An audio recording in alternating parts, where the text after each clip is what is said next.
Higher ed is facing headwinds like never before. And with internal teams leaner than ever, you need outside help that knows what you do and can plug into your operations to help in any way you need. From enrollment analysis and support, to bold, brand-driven creative and elite user-focused strategies, Electric Kite can help. So yeah, it's getting windy out there.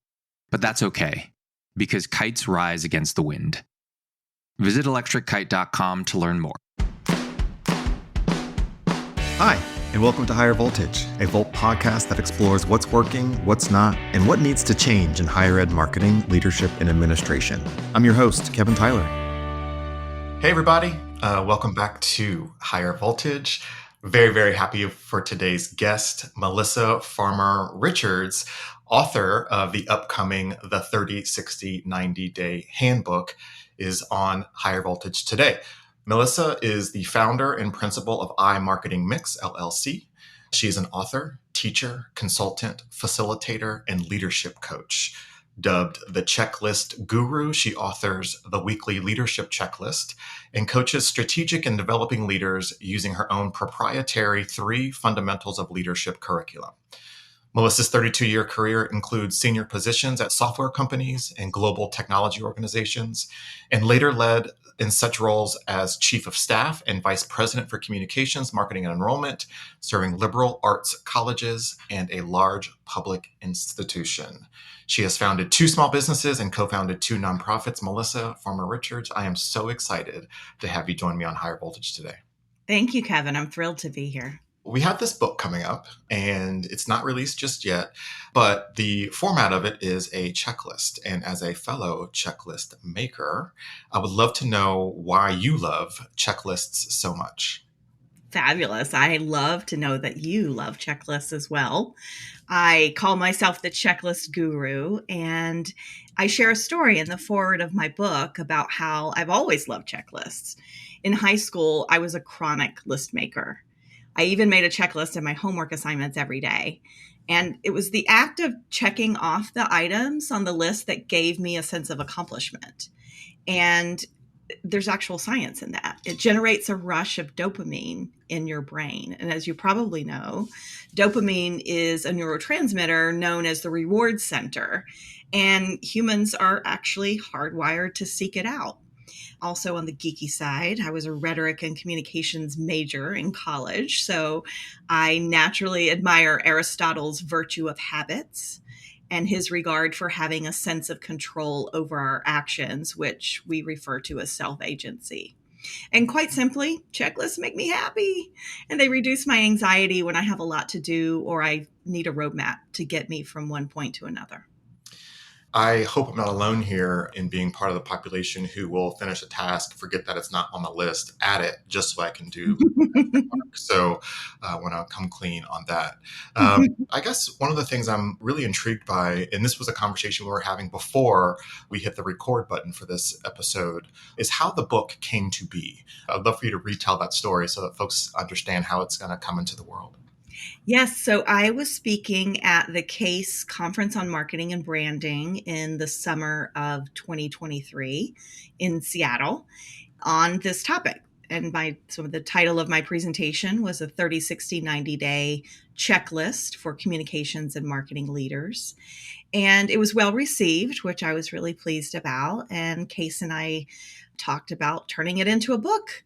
So we put a contract in place that CASE would publish the book. That was summer of 2023. That fall, I put together a survey and an online survey and handed out cards at the next conference I was at, which was the American Marketing Association's Higher Ed Symposium that fall, to solicit responses to a survey. And then in January, I started writing, and I made it a daily habit. I followed the advice of Stephen King from his book on writing, where he details his process of writing. And he said, write every day, even when you think you don't have something to say, write every day.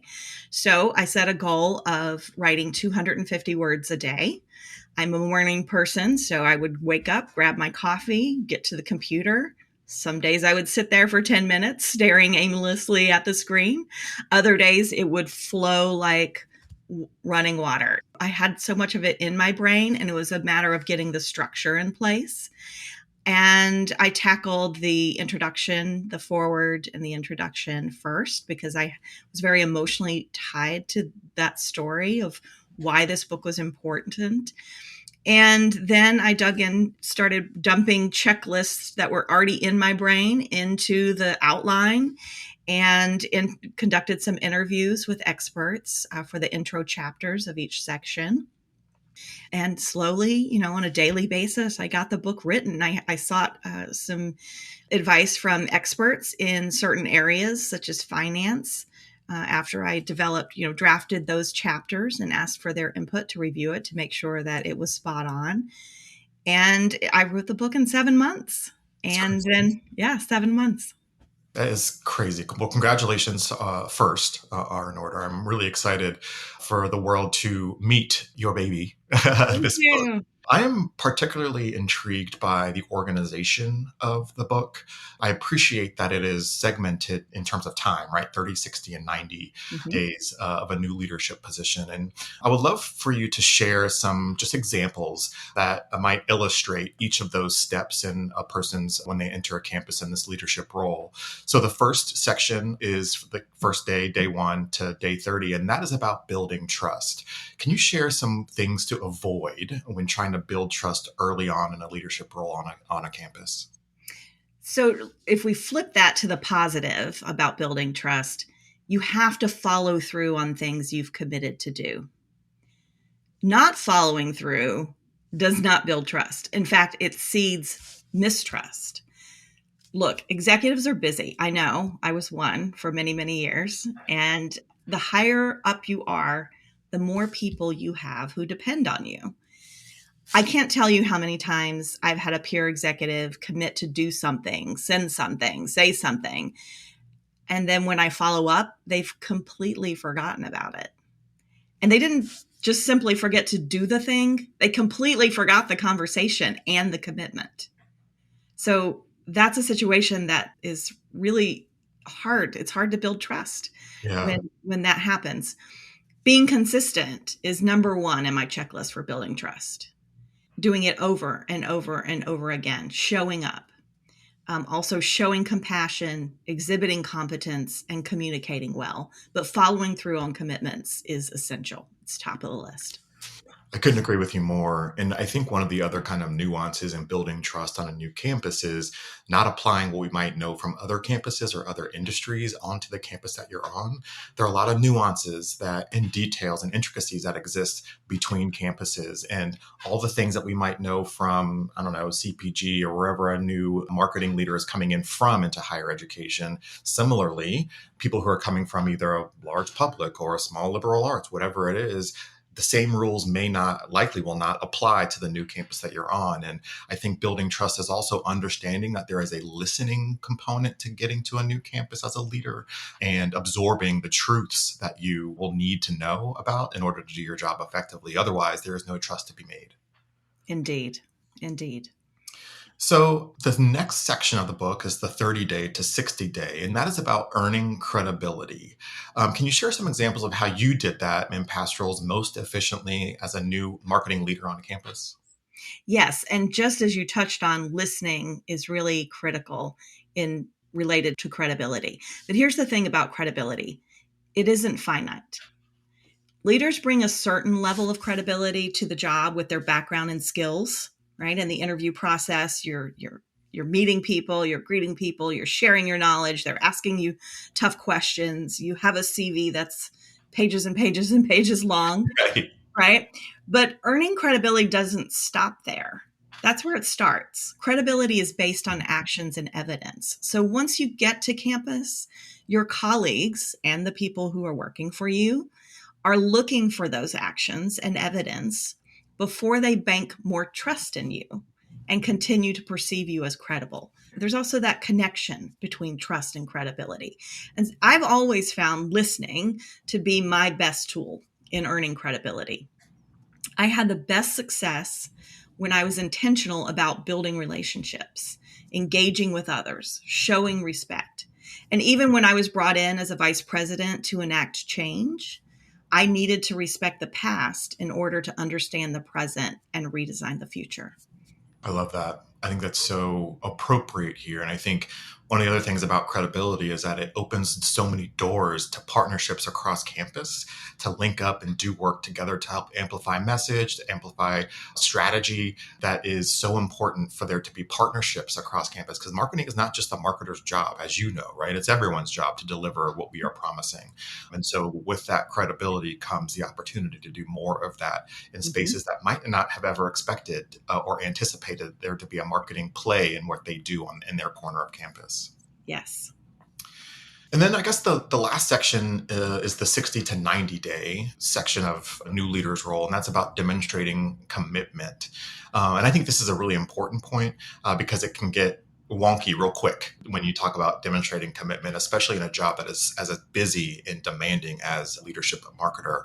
Can you please expand on what this means to you and how one might find balance while also demonstrating commitment in these new leadership roles? I see demonstrating commitment as multidimensional.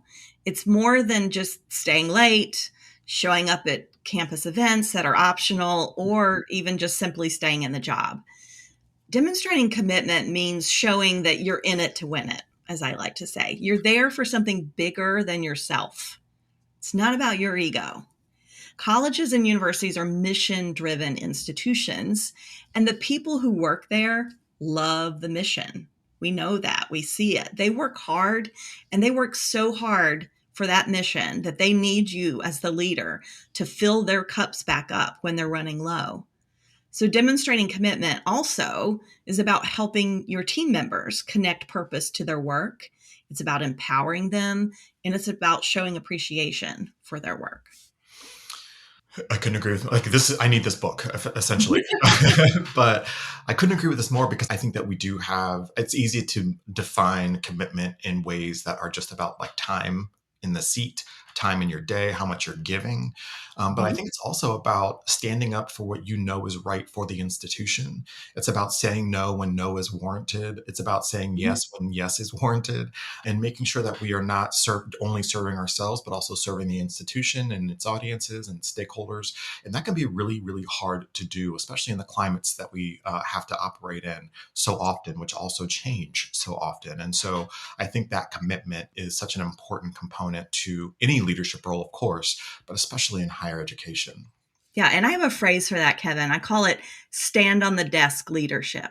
I heard that. You have to feel so proud and empowered by the mission of the institution that you're willing to do the right thing. You're willing to say the right thing, do the right thing. And that means you believe it so deeply that you're willing to stand up on a desk and shout it to the masses. Stand on business. Exactly. I'm curious, because you've worked in higher ed for so long and have such deep experience. How is higher education marketing changing, and what new characteristics do you think leaders need to possess that they may not have had to have in the past? Well, there's so many things changing. And when I came to higher ed in 2009 from the technology industry, it was easy for me to get some early wins, right? Because I got there and I said, what do you mean you don't have a content management system? What do you mean you don't have an email marketing system, right? So people thought, oh, wow, she's bringing so much. I mean, I wrote the first social media guidelines for Virginia Tech, right? Like that was so long ago when all of that seemed so fancy. So we've come a long way. But higher education is facing some difficult issues. And I believe deeply that communications and marketing play a really important role in navigating those issues. I have the privilege of living here in Hamilton, New York, near several incredible colleges and universities. And earlier this week, I attended a panel discussion at Colgate University, led by President Brian Casey. And the theme was the role of the American college in our time. 3 incredible panelists, all college presidents: Lafayette College President Nicole Hurd, Grinnell College President Ann Harris, and also just up the road, Hamilton College President Stephen Tepper. And they covered a number of issues, but none of them were really new issues, right? We know that higher ed's been facing financial and demographic challenges for over a decade. Yep. And 2025, this year, is predicted to be peak enrollment for the next decade at least. Hundreds of colleges have closed or are closing or merging. I read just yesterday, the Penn State University system, for example, just announced that it's evaluating the longevity of about a dozen of its satellite campuses, specifically the rural ones. So you can imagine the economic implications in those small towns. We've worked hard to justify the value proposition of a college degree in economic terms, even though there's plenty of data that show that colleges are the number one engine for social mobility and many other benefits. College athletics is changing. It's moving towards professionalism, right? So many things are happening. None of these issues are new, but they're getting worse. And the one big thing that these presidents said that really resonated with me is that the Dear Colleague letter from the U.S. Department of Education on February 14th, Happy Valentine's Day, is momentous. It was intentionally confusing and threatening. Now, its legality will be disputed, but as this panel of college presidents pointed out, it was a deliberate attempt to impose ideological mandates on institutions of higher learning. The Biden administration issued executive orders that protected underrepresented people, but the spirit of this letter was the opposite, and it's concerning. So that climate, that environment of higher education is really important, an important background as we skill up our higher education marketing and communications and think about the audiences that we're reaching to enroll them in our colleges and universities. And then also as well internally, how we are respecting academic freedom and crafting the curricula and offerings that we are offering through our institutions. It's such a wild thing to think about. Like, in my opinion, it just feels like every 6 months, it feels like the hole in the needle we have to thread gets smaller and smaller and smaller. And listeners of this show will not be unfamiliar with what I'm about to say, but a man, Brandon Bustede, who I really like listening to quite a bit, has said a long, long time ago at a conference I was attending that once something in America becomes politicized, it's virtually impossible for it to become unpoliticized. And what we are seeing now is obviously a politicization of higher education, but also higher education is included in that, of course.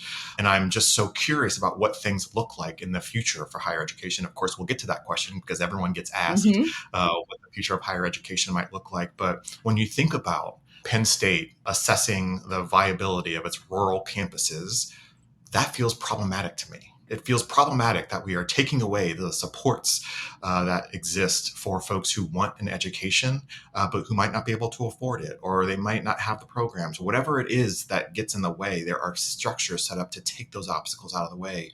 And what feels like is happening now is that we're putting obstacles back up. And so as marketers, we have to understand what the conversation looks like in a micro way, right? The conversations in Pennsylvania are going to look very different from the conversations in California where I live. And so when we're trying to attract audiences from different places, we have to understand how to talk to them, what they're dealing with, what's most important. And it just goes into this hyper customization that we've been talking about for years and years in higher education marketing, but feels like it's going to be ever more important these days. Yes, I agree. This book that you're going to release here in the spring feels like advice book, a work help book, maybe as opposed to a self-help book. What were some of the things that you wish someone told you to expect when you got into higher education marketing? So as you know, I spent 16 years in the technology industry before coming to higher ed in 2009. And when I left the tech industry and accepted that first role at Virginia Tech, my technology friends said, "Oh, you're going to hate higher ed. You're a mover and a shaker. Higher ed is slow. It's underfunded, resistant to change." But I found that because I don't just bring an idea to the table, I always bring a business plan. Right? I'm a strategist. So I've thought through how I'm going to approach it. What are the goals and the tactics and the predicted outcomes? And so I was lucky to have a manager, the AVP, Larry Hinker at Virginia Tech, he was open to my ideas because I brought more than just the idea. I brought a process and a plan. And also I think it helped that I was at a research institution. So they really respected that as well, that process. And again, as I said earlier, I had some early wins because I was bringing new knowledge to this industry. I think I debunked what my friends predicted, but I think I did that on my own. Like, no one told me to approach my job that way. No, my boss didn't say, bring me a plan, not just an idea. Like, I had to figure that out naturally. And I did well because it was part of my training and my background and really just how I approach things. It's actually one of the reasons I was motivated to write this book, because I felt that other leaders needed a roadmap. So I set out to create a roadmap for future higher ed leaders so they can be better prepared. And I love that. I think that we are knee deep as opposed to just a toe in the water, but I think we're about knee deep in this collaboration across institution, right? I think that while we still have rankings and competition and all these other things, at least as marketers, we find great value in talking to each other about innovative ways and how we got through certain situations, whether they're personal, that bleed into professional, or vice versa. And I think the more that we talk to each other about this, the more we will be able to make some ground on behalf of the industry as a whole, which I very much appreciate about the role I feel like this book will play once it's released. Good, thank you. What's the one piece of advice you would give someone now, and how is that different from what you might say when you got into higher education marketing? One piece of advice, Kevin, I gave you a whole book. Yeah, right. As I said, when I first made the leap to higher ed marketing was in its infancy. And so I spent a lot of time then building up my team's skill sets. The majority of college and university marketing teams are much more sophisticated in their approaches and measurements now. So, for example, one of the things that I did at every institution when I got there, I found that they didn't have a sophisticated way of measuring results and using data to make decisions. We're better at that now, most colleges and universities, right? Yeah. And it's still important to assess team skill sets, but I think it's even more important to build trust, earn credibility, and demonstrate commitment. Those three pillars, my three fundamentals of leadership. As many of us in higher ed marketing like to say, bust those silos, right? Never heard that. Reach across, build relationships, figure out how to strengthen the mission of the institution and achieve the strategic priorities of the institution by collaborating effectively across departments, and be prepared to hit the ground running. I think that's really important. Absolutely. I find I got into, higher education marketing 10 or 15 years ago. And at that time, I was on the agency side, the work was simply marketing a college. And then we started to have to not just market the institution, but also market the value of going to college. Mm-hmm. And now we have to know as higher education marketers, like at least enough to be dangerous about so many different kinds of topics, because we don't know who we're going to be interacting with. And so one of the things I always think about is like, how are we learning about current events and how are we staying on top of that while doing our full-time job of attracting students and making sure that they stay, all of these things. We have to think about food insecurity. We have to think about diversity, even though it might be a bad word in the industry right now. We have to think about quality education experiences. We have to think about where people are coming from, family income. There are so many things that as marketers, we have to be able to talk about thoughtfully. All the nooks and crannies of a campus experience, the marketer has to know. Mm-hmm. And I think that's one of the things that has also changed, is just how much bigger our brains have to be in order to do this job, this work effectively. Yeah, our portfolios have grown tremendously. Absolutely. Absolutely. It's hard being a college or university president. Higher education leaders face tough choices, and the best path forward isn't always clear. Neither is how to communicate about the choices that an institution has to make. Trusted Voices explores the complex intersection of leadership and communication. Each episode, hosts Teresa Valerio Parrott and Aaron Hennessy chat with university presidents, industry thought leaders, and each other about the latest news in the industry and the challenges and opportunities facing those in the most visible roles in higher ed. Listen to Trusted Voices on the Volt Podcast Network, wherever you get your podcasts. So I want to go back to one of the points you made at the top of our conversation, and that was around the survey that you conducted as research for the book that you're writing, have written. And I'm wondering if there are any other trends from that survey that you can share here, that any data that surprised you or didn't surprise you, something like that? There were a couple things. I was surprised, but not surprised, about a lack of self-confidence by the leaders who responded. More than half of them told me that it took them 6 to 12 months to cross that proverbial learning curve. 6 to 12 months. Wow. That's too long in today's higher education environment, where the big issues that you've just described and we've been talking about are waiting for you on day one. As I said, you have to be prepared to hit the ground running. So I'm concerned that a lack of preparation is contributing to a leadership crisis in higher education in every area, not just higher ed marketing. Right.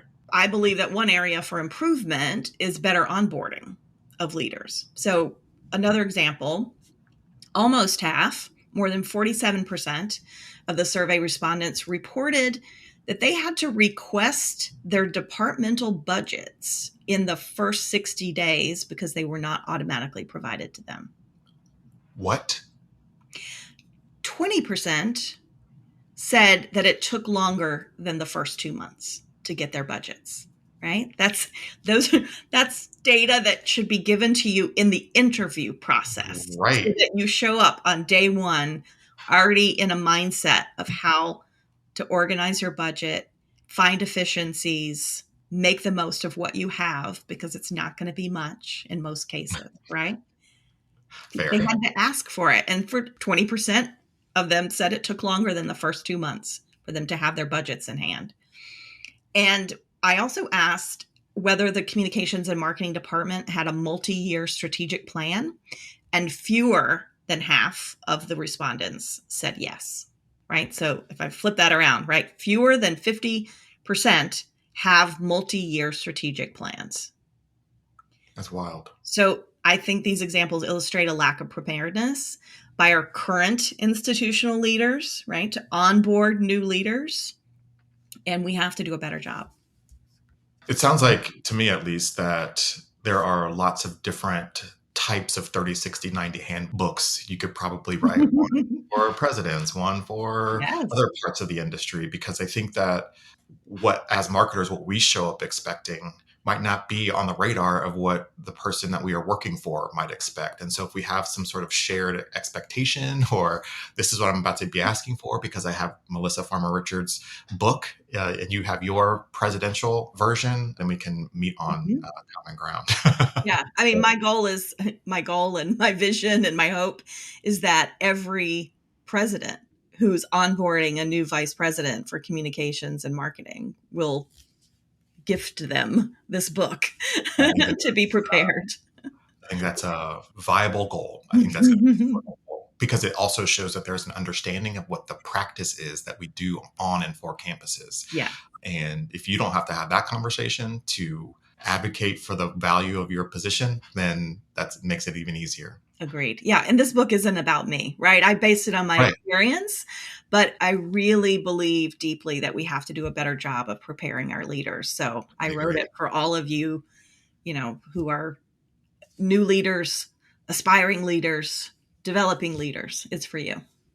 And I think it's important to note here also that it comes with a workbook. So this is not just something that you read and then kind of absorb and that's it, but there's an active or an interactive component to it. Can you talk a little bit about that?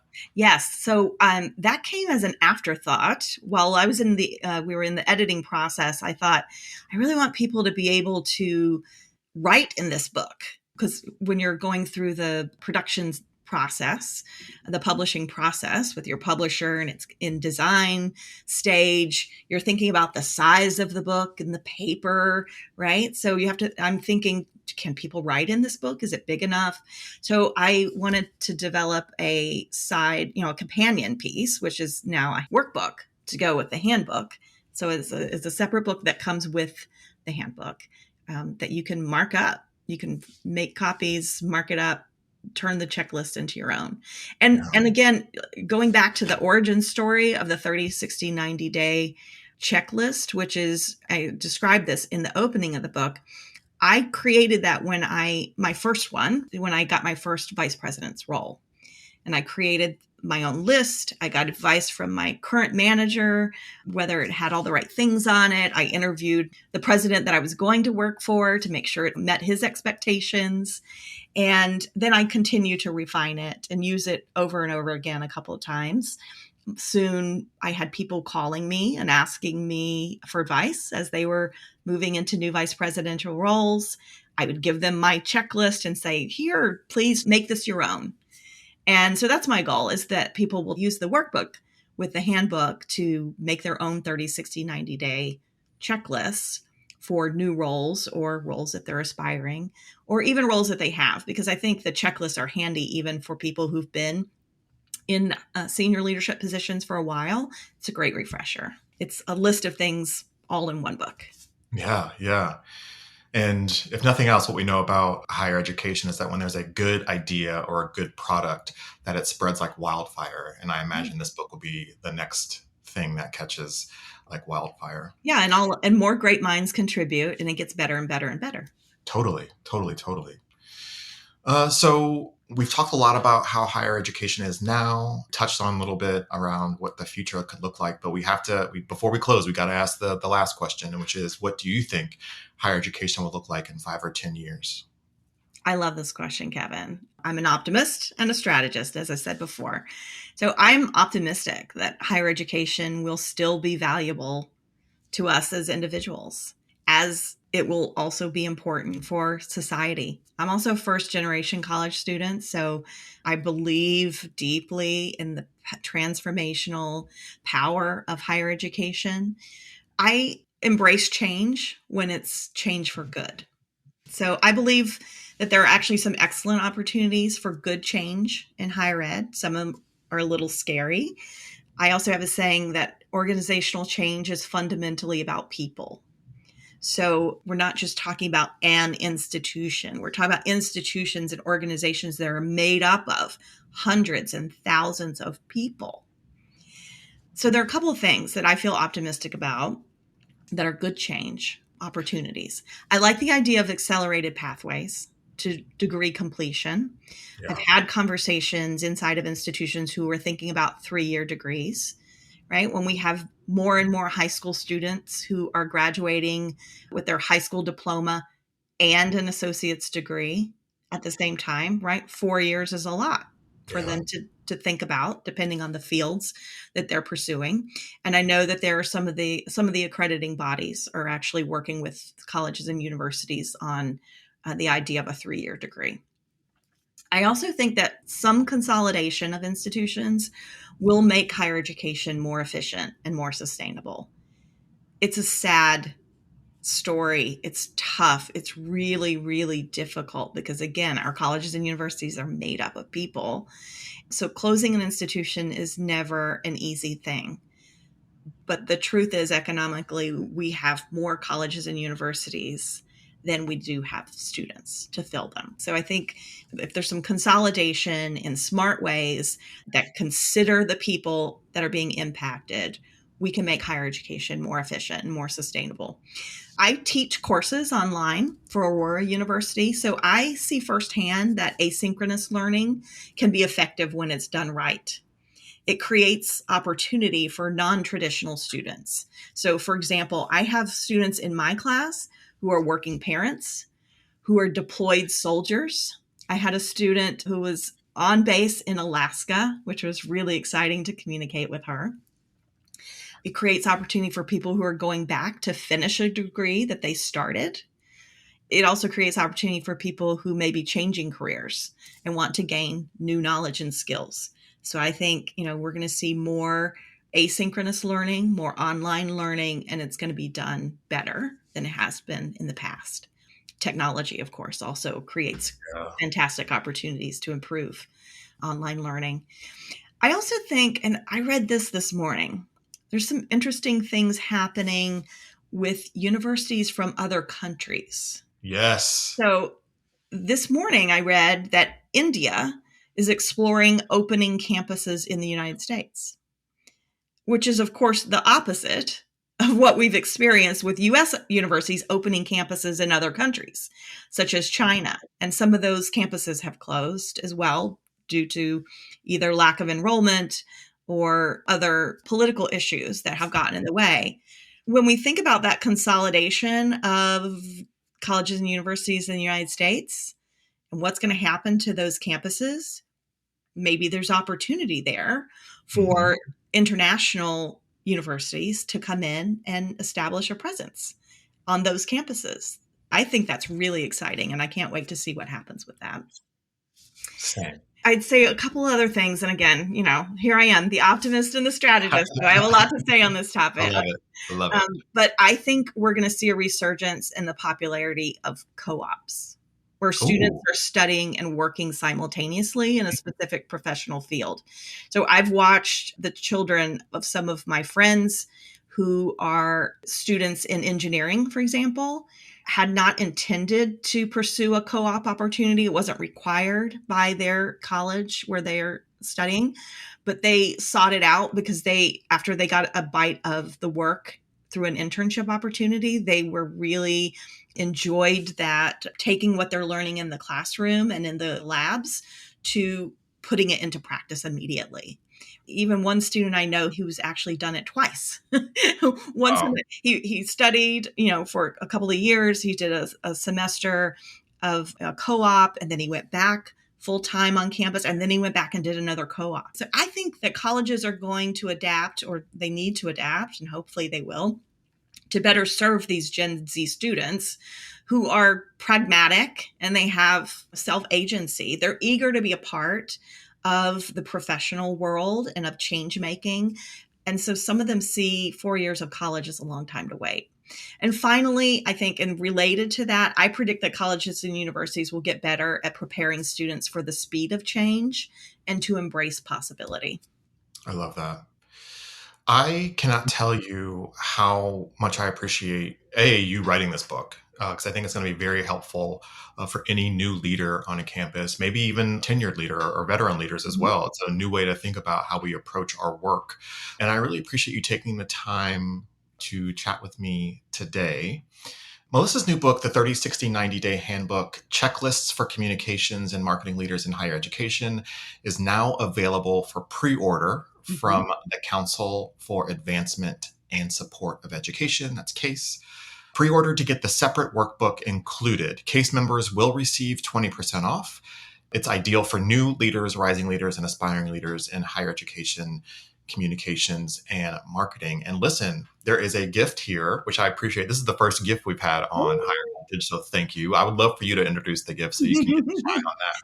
Sure. I love gifts myself, and I love giving gifts. So I have a gift for listeners. If you email me, melissa@imarketingmix.com, MELISSA at imarketingmix.com, I will send you chapter 4 of the book, which is called Checklists for Building Internal Relationships with Peer Leaders. It's actually my favorite chapter because it is packed with checklists of questions to ask your peers from other departments. So when you're a new leader on campus, you just get there, you're the VP for communications and marketing. Here are the list of questions that you should be asking your VP for advancement, your VP for finance, your VP for enrollment, all of the things in one place. So I would love to gift that to you. I love that. Thank you so much. I'm sure that's going to be very helpful for our listeners. And before we go, I would love for you to share how people can find you on social. I'm very active on LinkedIn, and you can find me with my full name, Melissa Farmer Richards, on LinkedIn. On Instagram, you can find my company name, iMarketing Mix. And on Blue Sky Social, I'm Melissa Richards. And I hope you'll subscribe to the weekly leadership checklist. It hits your inbox every Monday, a new checklist with leadership topics. And you can find that link to subscribe in the profile on LinkedIn. And we will have all of that information on the episode page, as you all know. Melissa Farmer Richards, thank you so much for the time today. I loved seeing you, of course, but also talking about your newest project. And I can't wait for the full book to be released. When does that happen again? Hopefully in the next month. I don't have a specific date yet, but it will be very soon. And I can't wait to hold it physically in my hands, because I'm still one of the people who loves holding a physical book. I am too. Reading on paper. Same way. I'm the same way. Melissa Farmer Richards, thank you very much for your time today. I appreciate you joining us. Thank you, Kevin. All right. Thanks for listening to this week's episode of Higher Voltage. You can stay up to date on the latest higher ed marketing trends and news by following Volt on LinkedIn and Blue Sky. You can find me, Kevin Tyler, on Blue Sky as well. We'll be back soon with another episode. And don't forget to catch Trusted Voices, hosted by my friends Teresa Valerio Parrott and Aaron Hennessy, also on the Volt Network.